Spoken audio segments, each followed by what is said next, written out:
오늘은 여러분과 함께 마가복음 1장을 함께 묵상을 할 시간입니다. 여러분, 마가는 바울의 제자죠. 마가가 어떤 사람이냐라고 할 때에 바울이 제1차 선교 여행, 복음 전도 여행을 갔을 때에 너무 힘들다고 중간에서 다시 돌아간 사람이 마가예요. 그러니까 사실은 2차 전도 여행 때 바울하고 바나바하고 서로 다퉜어요. 누구 때문에? 이 마가 때문에. 데리고 가자, 데리고 가지 말자, 안 된다. 그 일 때문에 바울과 바나바가 같이 동행하지 못하고 뿔뿔이 서로 선교를 하게 되어지는 갈라짐의 그 원인, 제공자가 바로 마가였죠. 그런데 그 뒤에는 마가가 변화되어서 사도 바울의 아주 사랑하는 종이 되었고, 이 마가복음이 언제 쓰여졌느냐라고 할 때 이 바울이 로마에서 구금되어 있을 때 바울과 함께 바울의 이야기를 들으며 이 마가복음을 저술했다. 그래서 한 주후 58년에서 66년 사이 60년 전후에 쓰여진 복음서가 마가복음입니다. 많은 학자들의 공통적인 의견이 사복음서 중에서 제일 먼저 쓰여졌다, 이렇게 우리가 이해하시면 됩니다. 그리고 이제 로마에서 사도 바울과 함께 이 마가에 의해서 저술이 되어졌는데, 그럼 수신자가 누구냐? 로마에 있는 흩어진 기독교인들을 대상으로 이 마가복음이 쓰여졌다. 그래서 구약 성경을 인용하는 것도 거의 보여지지 아니하고 중간중간에 로마인들이 읽을 수 있는 아람어들이 등장하는 것을 통해서, 또 유대인의 율법이나 보통 외지 사람들이 잘 이해하기 어려운 유대인들만의 특별한 그런 문화, 이런 것들은 마가복음이 설명하고 있어요. 나레이션을 해줍니다. 그런 걸 통해서 이 마가복음의 로마인들, 흩어진 로마 사람들에게 쓰여진 책이다라고 그렇게 이해하면 좋겠습니다. 마태복음은 28장, 그리고 누가복음은 24장, 요한복음은 21장, 마가복음 몇 장이에요? 16장으로 구성되어 있어요. 가장 짧죠. 그러니까 짧은 만큼 내용이 아주 다이어트 되어 있습니다. 그래서 이 마가복음을 쭉 보시면, 다른 성경을 보시고 다른 복음서를 보시고 마가복음을 보면 이 마가복음이 아주 박진감 있게 빠르게 내용이 지나간다는 것을 느낄 수가 있다. 그래서 다른 복음서들이 이 마가복음을 기초해서 쓰여지지 않았겠느냐, 이렇게 보는 것이 정설입니다. 자, 그런데 제가 오늘 이 마가복음 1장의 말씀의 제목을 복음의 시작이라고 정했어요. 1절에 나와요. 같이 읽어볼까요? 시작. 네. 자, 여러분, 여기서 좀 원초적인 질문을 해야 되는데요. 복음이 무엇냐? 복음이란 무엇인가? 그래서 제가 이제 유튜브로 여러 설교들을 많이 이제 듣다 보니 여러 가지 이단들에 대한 이야기들, 예를 들면 박진영 씨가 막 성경 강해도 막 하시고 그랬어요. 근데 그 상담한 것들을 누가 올려서 저도 잠깐 들어가 봤더니 한 몇 번 봤는데, 그 박진영 씨의 성경을 가르치는 걸 보고 복음이 믿어졌다, 복음이 깨달아졌다, 모태신앙이고 오랫동안 신앙생활을 했는데 잘 믿어지지 않았는데 그 강의를 들으면 한 10시간 정도 되는 그 풀 강의를 다 들었다고 해요. 그러면서 복음이 믿어졌다, 이런 고백을 하더라고요. 저는 그 박신영 씨의 강의를 들어본 적이 없어서 모르겠습니다만, 제가 그런 생각을 했죠. 우리 교인들은 복음이 무엇인지 정확하게 알고 있는가? 그럼 복음이 뭐예요? 그러니까 이렇게 질문하면 너무 질문이 열려 있고 너무 막연한 것 같아서 되게 어렵게 느껴져요. 굿뉴스잖아요. 굿뉴스, 좋은 소식. 복음이 뭐냐? 우리가 이 복음을 이해하는 것이 되게 중요한데, 자, 14절 말씀을 같이 한번 읽어볼게요.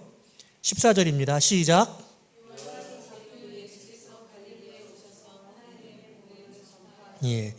예수님께서 갈릴리에 오셔서 하나님의 복음을 전파했다, 이렇게 말하고 있어요. 여러분이서 이 복음이라는 것에 대해서 이해를 해야 되는데, 첫 번째로 복음이 뭐냐? 복음은 예수 그리스도 그 자신이 복음이에요. 예수님이 복음이에요. 그게 어떻게 명확하게 나와 있느냐라고 할 때 2절 말씀에 선지자 이사야의 글이 인용되고 있죠. 보라, 내가 나의 사자를 너의 앞에 보내노니, 자, 여기 나는 하나님이고 사자는 천사를 말하는 건데, 천사가 아니라 너의 앞에 보낸다고 할 때 너는 예수 그리스도를 말하는 거예요. 예수 그리스도. 근데 내 사자가 뒤에 그가 너의 길을 준비하리라 라고 말하는데, 여기서 말하는 내 사자는 세례 요한을 말하는 거예요. 여러분, 세례 요한이랑 예수님이랑 나이 차이가 어떻게 돼요? 성경에 보면, 누가복음에 보면 6개월 차이예요. 불임을 했던 엘리사벳이라고 하는 여인이 잉태케 되어져서 아기를 먼저 출산하고, 그 이후에 6개월 이후에 예수님께서 마리아를, 동정녀 마리아의 몸에서 태어나셨단 말이죠. 그러니까 지금 이사야의 글에 너의 사자를, 내 사자를 너보다, 여기서 너는 예수님이고 너보다 앞서 보내겠다고, 예수님보다 앞서서 세례 요한을 보내시겠다고 예고하시고 계시는 것인데, 이게 구약에서도 반복되어지는 게 있어요. 여러분, 사사기서, 사무엘서 여러분 잘 읽어보셨죠? 사무엘서에 제일 먼저 등장하는 게 누구 얘기예요? 누구 얘기? 자신 있게. 한나 얘기가 나오죠. 한나 얘기. 잉태하지 못하던 한나가 기도하다가 사무엘을 낳게 되는 그런 스토리가 등장한단 말이에요. 이게 사무엘서의 매일 제일 앞이에요. 그리고 이 사무엘서에 사무엘이 등장하고 나서 사무엘이 사울에게 왕으로 기름을 붓고 그리고 다윗을 왕으로 세우는 역할. 그러니까 다윗이라고 하는 걸출한, 하나님께서 계획하신 걸출한 왕을 이 땅 가운데 이스라엘에게 보내주시는데, 그보다 앞서서 사무엘이라고 하는 선지자를 보내주시고 다윗의 앞길을 예비한 사람으로 사무엘을 보내주신 거예요. 사무엘서를 읽으면 그와 같은 흐름으로 이해할 수 있어요. 그리고 그러기 위해서 한나라고 하는 여인 제일 먼저 사무엘서 1장에 등장한단 말이죠. 근데 마가복음에 가니까 엘리사벳이라는 여인이 나와서 잉태하지 못하다가 세례 요한을 가지게 되어지고 출산하게 되어지고 그 이에 이어서 예수님을 낳게 되어지는, 그러니까 여기 오늘 마가복음은 그 기사를 생략하고 있습니다만 선지자의 이사야의 글에 지금 세례 요한을 앞서서 보내실 것을 이미 예고하고 있는 거예요. 그가 누구냐? 3절에 광야에서 외치는 자의 소리라고 말해요. 뭐라고 외쳐요? 주의 길을 준비하라, 그의 오실 길을 곧게 하라. 여기서 말하는 그는 메시아죠. 예수님을 뜻하는 겁니다. 그리고 4절 말씀부터 세례 요한이 등장해서 이야기를 하고 있는데, 세례 요한은 요단강에서 죄사함의 세례를 전파하고 요단강에서 물세례를 베풀었단 말이에요. 제가 물세례가 뭔지 설명을 드렸었죠. 지금 당시에 이스라엘의 죄를 용서하는 방법은 무슨 법이 있었어요? 제사법. 제사법으로 용서를 받았잖아요. 그런데 제사법으로 용서받지 않고 요단강에 나와서 물로 씻기움을 받는 것을 회개의 세례라고, 회개 제사함의 역사가 나타난다고, 그렇게 세례 요한이 이전까지 없었던 새로운 이야기를 하고 있는 거예요. 자, 그런데 그러고 나서 여기 지금 세례 요한이 뭐라고 말해요? 자, 여기 8절 말씀 같이 한번 읽어보겠습니다. 8절입니다. 시작.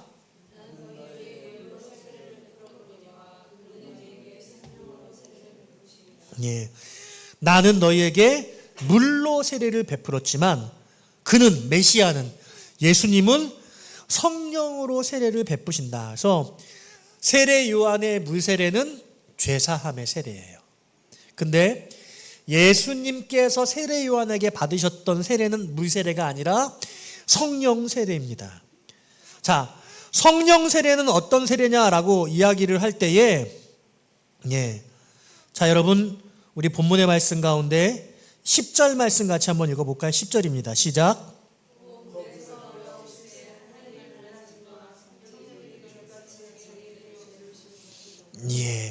성령이 비둘기같이, 즉 예수님이 요한에게 세례를 받자 성령이 예수님께 임재하는 그런 역사가 성경에 보여주고 있어요. 그러니까 지금 예수는 물과 성령으로 거듭나야 된다는 이야기를 하고 있는데, 요한의 세례는 물 세례이면서 죄사함의 세례고, 예수님의 세례는 성령 세례이면서, 이 성령 세례는 어떤 세례냐라고 할 때, 자 15절 볼까요? 15절입니다. 시작. 이르시되 때가 찼고 하나님의 나라가 가까이 왔으니 회개하고 복음을 믿으라 하시더라. 때가 찼다. 그리고 복음을 믿어라. 이렇게 말씀하고 있습니다. 지금 이렇게 말해요. 하나님의 나라가 가까이 왔다. 자, 이게 지금 예수님께서 성령 세례를 받는 이 시점이 하나님의 나라가 온 거예요? 아직 안 온 거예요? 아직 안 온 거죠. 하나님의 나라가 가까이 왔다고 했으니까 가까이 이르기는 했지만 아직 때가 되지 않아.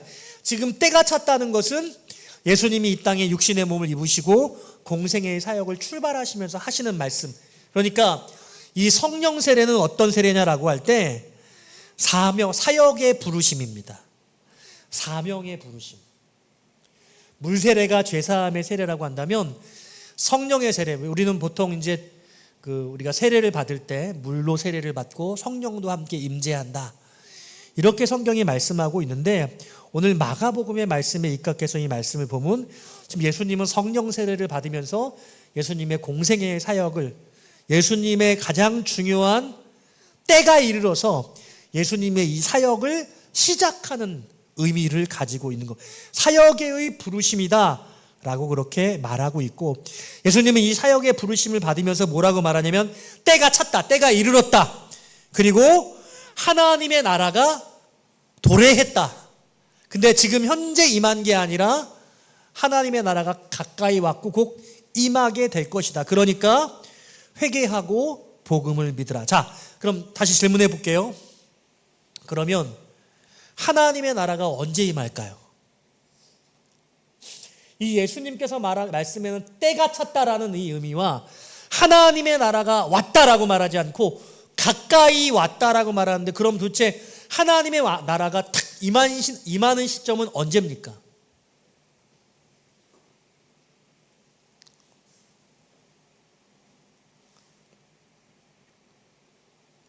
질문을 객관식으로 해볼게요. 어려우니까. 자, 1번 아니면 2번이에요. 예수님께서 십자가에 죽으셨을 때. 2번, 예수님께서 십자가에 죽으시고 다시 부활하셨을 때. 자, 1번입니까? 2번입니까? 자, 예수님께서 십자가에 죽으신 사건은 모든 인류의 죄의 문제를 해결하시는 사건이에요.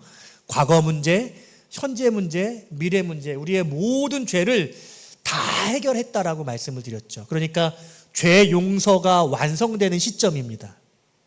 그리고 예수님이 부활하신 것은 죽음의 권세를 깨뜨리시는 사건이죠. 그러면 하나님의 나라가 임한 것은 십자가에서 죄 용서를 다 이루신 시점이 하나님 나라가 임한 거예요? 아니면 예수님께서 부활하시고 승천하시면서 그 죽음의 권세를 깨뜨린 시점이 하나님의 나라가 임한 것이라고 보여야 합니까? 용서의 시점이냐, 죽음 권세가 깨뜨려진 시점이냐? 죽음 권세가 깨뜨린 시점. 왜냐하면 우리는 아담의 범죄로 말미암아 모든 인류가 죽을 수밖에 없게 되는 인생이잖아요. 근데 죽을 수밖에, 모든 인류는 죽을 수밖에 없는데 예수님이 부활의 첫 번째 열매가 되면서 우리가 부활의 소망을 가질 수 있게 되어진 거예요. 그러므로 예수님의 그 부활이 모든 죽음의 권세를 깨뜨리는 하나님 나라의 도래를 의미하는 거죠. 믿으십니까? 중요한 거예요. 그러니까 지금 예수님은 공생애를 이미 시작하시면서 십자가의 죽으심과 그 죽으심 이후의 부활을 이미 상정해 놓고 있는 거예요. 주님의 매우 주요한 사역이고 반드시 성취하셔야 될 일이고, 예수님은 하나님의 나라가 가까이 왔다, 라고 말씀하고 계시는 거예요. 다시 돌아가서 복음의 시작이다 라고 할 때 첫 번째가 예수 그리스도가 복음이라고 그랬잖아요. 복음. 근데 14절에 보니까 예수께서 갈릴리에 오셔서 하나님의 복음을 전파했어요. 근데 그 복음의 내용이 뭐냐면 15절에 때가 찼고 하나님의 나라가 가까이 왔으니 회개하고 복음을 믿는 것이에요. 그 복음이 뭐예요? 예수님께서 십자가에 죽으시고 죽음의 권세를 깨뜨리시고 부활하셔서 모든 죽을 영혼들을 다시 부활시켜 주실 것을 말씀하고 있는 거죠. 다시 정리할게요. 첫 번째로 복음은 예수 그리스도 그분 자신이 복음이에요. 이 땅 가운데 그가 오셨어요. 근데 이게 얼마나 중요한 의미가 있냐면 하나님이 그냥 예수님만 딱 보내신 게 아니라 먼저 선발대를 보내신 거예요. 마치 다윗을 왕으로 세우실 때 한나를 통해서 사무엘을 선지자로 세우신 것처럼 하나님이 엘리사벳을 통해서 세례 요한이라고 하는 선발대를 먼저 보내셔 주의 길을 예비하라고. 그래서 예수님께서 이 땅에 독생하셔서 오신 거예요. 그분 예수 그리스도의 성육신 자체가 복음이에요. 놀라운 복음. 그런데 복음으로 오신 주님이 그 복음을 전하는데 자신이 십자가에 죽으시고 모든 인류는 죽을 수밖에 없는데 그 죽음의 권세를 깨뜨리고 부활하시는 것을 믿는 것, 그것이 곧 복음의 핵심이라고 말씀하는 거예요. 이게 복음의 전부예요. 되게 심플하죠. 근데 사람들이 복음이 뭐예요? 물어보면 대답을 잘 못해. 갑자기 꿀먹은 신앙생활 평생 해도 복음이 뭐냐고 물어보면 복음은 예수 그리스도입니다.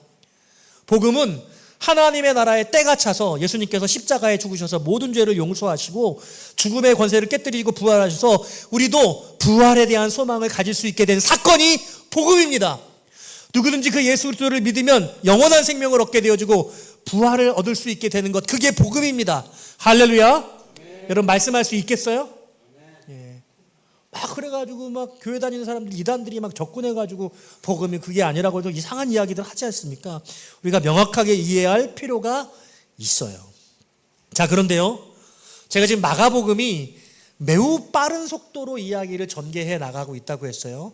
이 마가복음은 시간순에 의해서 기록된 것은 아닌데 의도를 가지고 놀랍게 그 예수 그리스도의 복음을 증거하고 있어요. 기록하고 있어요. 근데 이 예수 그리스도의 복음이 시작되어지는 내용에 보니까, 자, 여러분 보세요. 내용이 좀 얼마나 단락이 많아져요. 세례 요한, 하나님께서 먼저 보낼 자를, 선발대를 보내시는 얘기가 8절까지 나오고, 그리고 예수님께서 세례를 받으시는 장면이 9절, 10절, 11절에 나오고, 예수님께서 공생의 사역을 시작하시면서 광야로 이끌림을 받아서 시험 받으시는 내용이 또 나와요. 여러분 보세요. 성령이 예수님을 광야로 몰아내셨대요. 성령이 우리를 인도하시면 그 성령의 이끄심은 우리를 좋은 곳으로 데려가야 되는 거 아닙니까? 우리를 성공의 자리로, 우리를 높은 영광의 자리로 그렇게 인도할 줄 알지만 꼭 그렇지만은 않아요. 예수님은 성령의 인도함을 받아서 광야에 가셔서 마귀의 시험을 감당하셨어요. 때로 성령님은 우리를 그 마귀의 시험을 이겨나갈 수 있는 자리로도 인도하시는 분이라는 사실을 오늘 성경은 말씀하고 있는 거예요. 그리고 이 마귀의 시험을 이기신 후에 이제 갈릴리의 복음을 전파하는 이야기가 14절 15절부터 이야기를 해요. 하나님의 복음을 전파하여 하나님의 나라가 가까이 왔고 회개하고 복음을 믿으라. 그리고 16절부터 귀신을 쫓아내고 병든 자를 고치는 이야기가 쭉 나옵니다. 제자를 부르는 내용이 나와요. 여기 보니까 시몬과 안드레, 베드로와 안드레를 부르시고 16절에, 19절에서는 야고보와 요한을 부르셔요. 다른 성경 보면 막 밤새도록 고기를 낚지 못했고 막 그런 이야기가 막 구구절절이 나오잖아요. 주여 나를 떠나서 나는 죄인입니다. 뭐 이런 얘기들 다 생략했어요. 아주 간략하게 2절로 3절로 구물을 버려두고 떠나니라. 모든 것을 버리고 예수를 쫓았다는 얘기만 나옵니다. 그리고 그 제자들과 함께 더러운 귀신 들린 고친 이야기를 합니다. 어디예요? 21절 가버나움이에요. 회당에서 가르칩니다. 더러운 귀신 들린 사람을 쫓아내요. 나사렛 예수여 우리가 당신과 무슨 상관이 있나이까? 복음을 증거하는 일은 마귀의 일을 멸하라는 것임을 명확하게 말씀했어요. 사단 마귀를 대적하고 그들을 내어 쫓는 것이 복음의 일임을 말씀하고 있습니다. 뿐만 아니라 29절에 보니까 질병을 고치세요. 여기 30절에 시몬의 장모가 일병으로 누워있는지라 사람들이 곧 그 여자에 대하여 예수께 여짜온대 31절 손을 잡아 일으키시니 열병이 떠나고 여자가 그들에게 수종드니라. 질병을 낫게 합니다. 그리고 32절에는 수많은 사람들이 이 시몬의 집에 장모의 집에 모여들죠.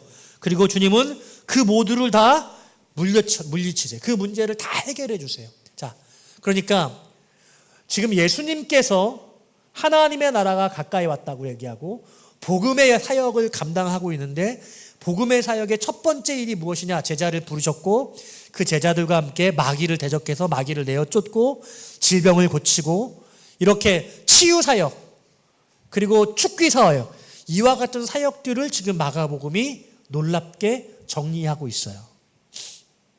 이것을 정리를 해보면 이렇게 해요.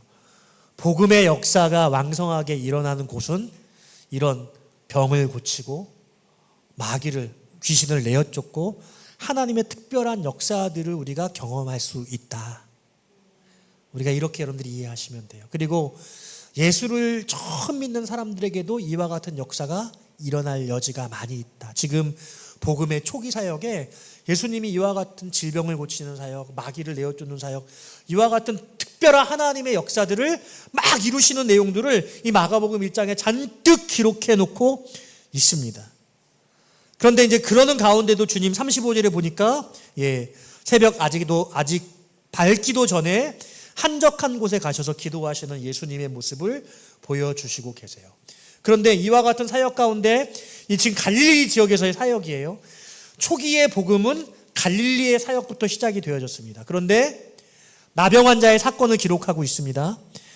나병 환자의 사건은 어떤 것이에요?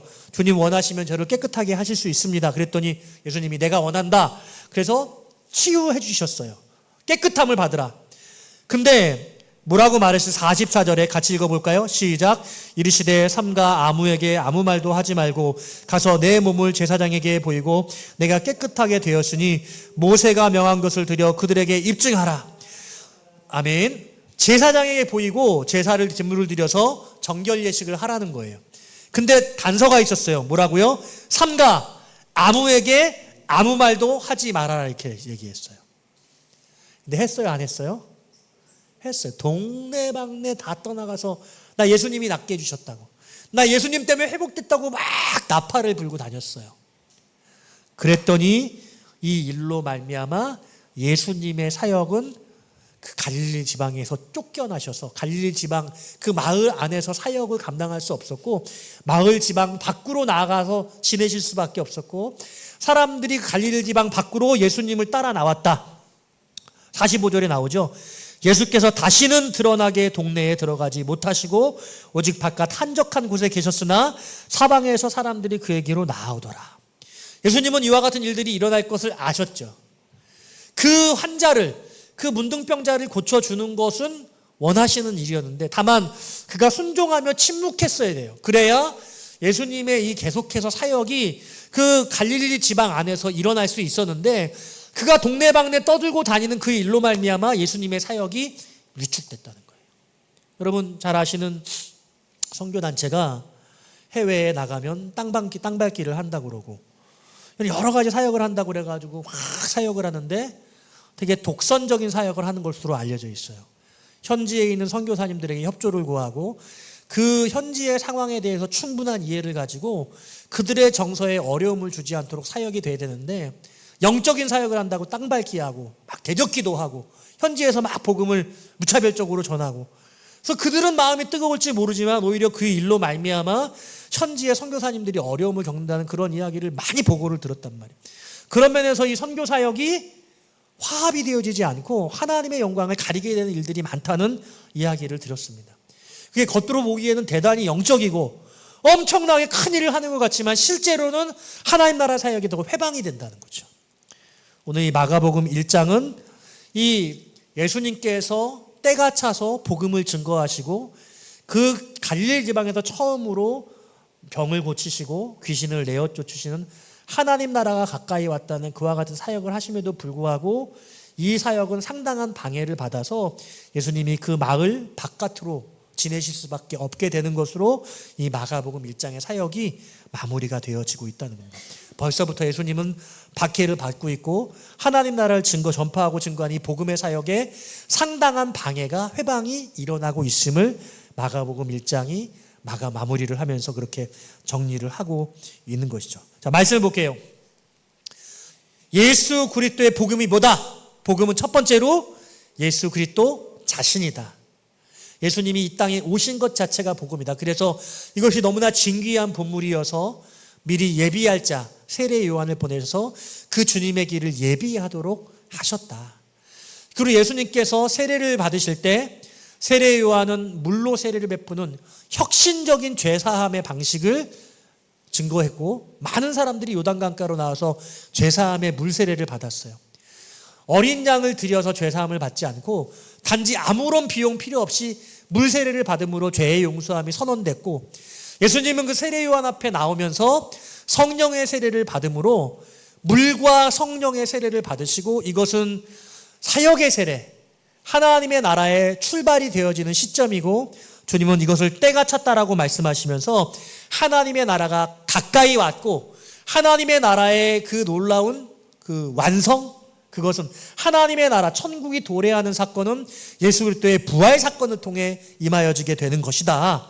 제가 라고 말씀을 드렸던 것입니다. 그런데 이 복음의 초창기 사역은 갈릴리 지방에서 이루어졌고 이 복음을 증거하면서 마귀를 대적하고 귀신을 내어쫓고 질병을 치유하는 사역을 하시면서 주님 제자를 부르셨다. 우리 산유의 교회도 이와 같은 왕성한 일들이 일어날 수 있기를 바라요. 우리 이화자 권사님 우리 산유의 교회에 보내신 것도 하나님의 특별한 뜻과 계획이 있는 줄로 믿습니다. 그래서 우리 조관현 집사님 하나님이 거룩한 치료의 손으로 만주시고 우리 산유의 교회 안에 왕성한 복음의 역사가 나타나게 되어질 때 하나님이 영적인 문제들을 해결해 주시고 질병을 낫게 하시고 악한 마귀가 다 떠나가게 하시고 우리 여러분들의 가정과 사역의 현장에 하나님의 놀라운 은혜의 역사가 나타나게 되어질 줄로 믿습니다. 마가복음 1장의 사역이 오늘 우리의 사역이 되어지기를 주의 이름으로 축원드립니다.